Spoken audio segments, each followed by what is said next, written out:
Hey, my name is Garbanzo. Alright. What the din is that noise?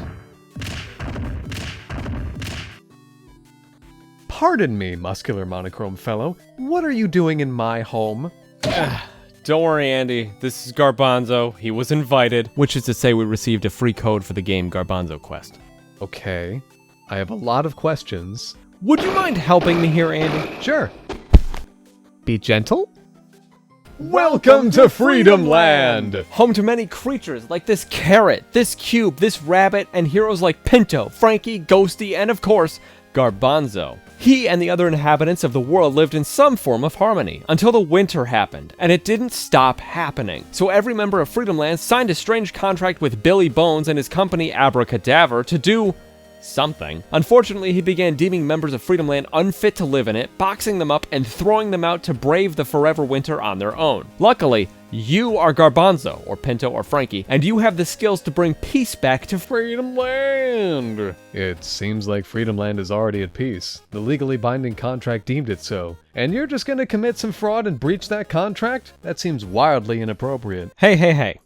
Play the fucking video game. In this platformer starring a bean-named character, you'll penguin waddle your way through levels while spitting on everything. Cannons, cannonballs, enemies, bosses, blocks, floors, projectiles, the air itself. Everything gets a taste of your probably awful breath. You also jump. Each level is made of 3 to 4 different rooms and will contain 2 of 3 collectibles, all of which you have to defeat to collect, which can be very difficult in the later levels. A treasure monster, a key monster, and this present monster. The treasure monster will give you a power bean which you can spend on badges to equip. Key monster unlocks new levels. Present monster gives you microfibers which unlock new palettes, facial expressions, hats, and more. So they're worth hunting down in the secret areas hidden in each level. You can also freely travel backward and forward between rooms. If you fail in a room, the checkpoints are generous to make sure you start again at the beginning of the room you were felled in. You'll also rescue a member of Freedom Land at the end of nearly every level. Each has a single quirky thing to say before wobbling off screen to be forgotten forever. If you're trying to collect everything in every level, pay attention to the smile icon placed on every level's label. If it's a yellow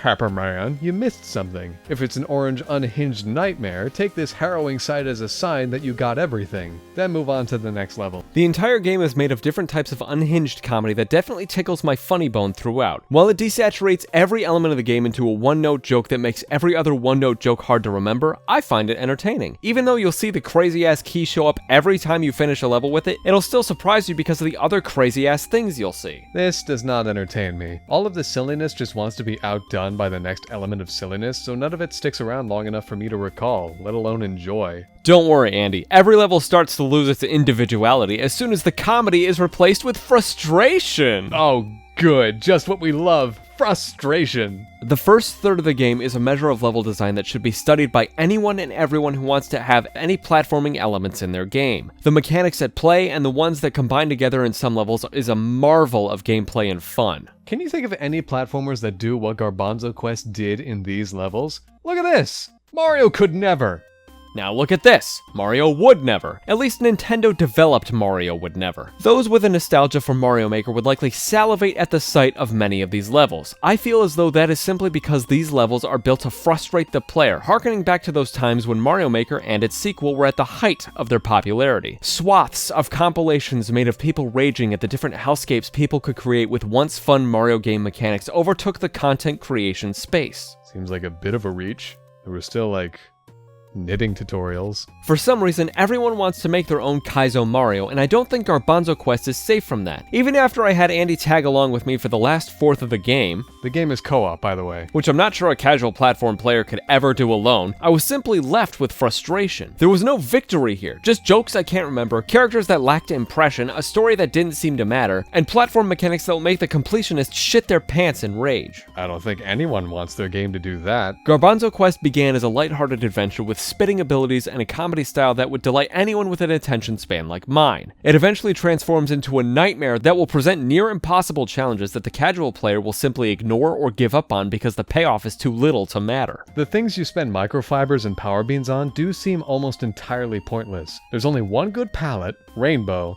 and only one good power, the bark. The rest is vestigial and not worth nodding your spine over. If neither of those interest you, just use the creation tools that were added after Andy and I just barely beat the game. game. Just barely is kind of a stretch. For all the brambles in your description of the game, the final boss is kind of a pushover. Also, there was mention of a tweaks menu that I turned on somehow, but couldn't figure out because the help command, which is supposed to tell you what each tweak does, definitely did not do that. So with that, we are done with Garbanzo Quest. I didn't beat it 100%, I likely didn't even beat it 70%. If you are looking for a casual experience, go elsewhere because this is not it. If you want something that reminds you of those high-level Mario Maker levels where you couldn't possibly be aware of how some shells can be kicked in midair or whatever, then Garbanzo Quest is probably right up your alley.